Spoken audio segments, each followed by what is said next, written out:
এখনকার যুগটা আর আজকে থেকে 30-40 বছর আগের যুগটাকে যদি আপনারা এক পাল্লায় মাপেন তাহলে ভুল হয়ে যাবে। এই যুগটা বেসিক্যালি পর্নোগ্রাফির যুগ, এই যুগটা মানে বেহায়াপনার যুগ, বেপর্দার যুগ, এবং কোনো কোনো ক্ষেত্রে অবাধ যৌনাচারের যুগ, ফ্রি মিক্সিংয়ের যুগ। সব জায়গাতেই আমরা হয়তো বাইরে মুসলিম লেভেল নিয়ে আছি ঠিকই, কিন্তু আমরা জানি যে আমাদের ইন্টারনাল যে সোল এটা কিন্তু করাপ্টেড হচ্ছে ডে বাই ডে এগুলোর মধ্য দিয়ে। তো আল্লাহর ওয়াস্তে এগুলোকে নেগলেক্ট না করা, এই বিষয়গুলোকে নেগলেক্ট না করা, এবং আমাদের বাচ্চারা আমাদের চেয়ে দ্রুত বড় হচ্ছে, আমাদের মেয়েরা আমাদের চেয়ে দ্রুত বড় হচ্ছে, এবং আমাদের সমাজটা যেহেতু করাপ্টেড এবং প্রত্যেকটা সেক্টর করাপ্টেড। আমি আজকে শুধু টাচ করছি সামাজিক নীতিনৈতিকতা জায়গাটুকুই, এটা করাপ্টেড। পর্নোগ্রাফি ছড়িয়ে দেওয়া হয়েছে, ব্লু ফিল্ম সবার ফোনে ইন্টারনেটে চলে যায়, অ্যাক্সেস পাওয়া যায়। অ্যাডাল্ট্রি চলে আসছে কার্টুনের মধ্যে, মুভির মধ্যে, নাটকের মধ্যে, এবং সিনেমার মধ্যে, গানের মধ্যে।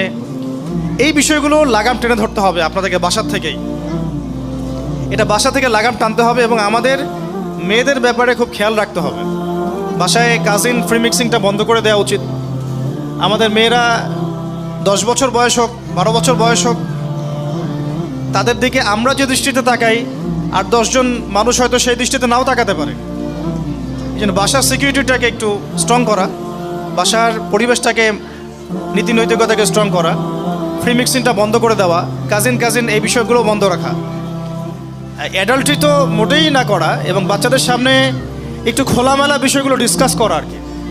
আমি মনে করি বাচ্চাদেরকে এখন খোলামেলাভাবেই এই বিষয়গুলো বোঝানো উচিত, কোনটা গুড টাচ, কোনটা ব্যাড টাচ, কোন ইন্টারেকশনটা ভালো, কোনটা খারাপ, কোন আদরটুকু তোমাকে টিচার করতে পারবে বা আমি করতে পারবো, কোনটা করতে পারবো না, কোনটা তোমার প্রাইভেট পার্টস আর কোনটা তোমার নন প্রাইভেট পার্টস। এগুলো আসলে বাচ্চাদেরকে বোঝানোর দায়িত্ব কিন্তু এখন আমাদের নেওয়া উচিত। আপনারা দেখছেন সমাজের মধ্যে রেপ দিন দিন বাড়ছে, জেনা তো আগেই বেড়েছে, ব্যভিচার আগেই বেড়েছে, এখন রেপের সাথে ইভেন সমকামিতাও বাড়ছে। তাই এইরকম একটা সমাজে আমরা যদি আমাদের মেয়েদেরকে, আমাদের ছেলেদেরকে মানুষ করতে চাই, খুবই ঈগল পাখির মতো, ঈগল আইজ নিয়ে আমাদেরকে চলতে হবে।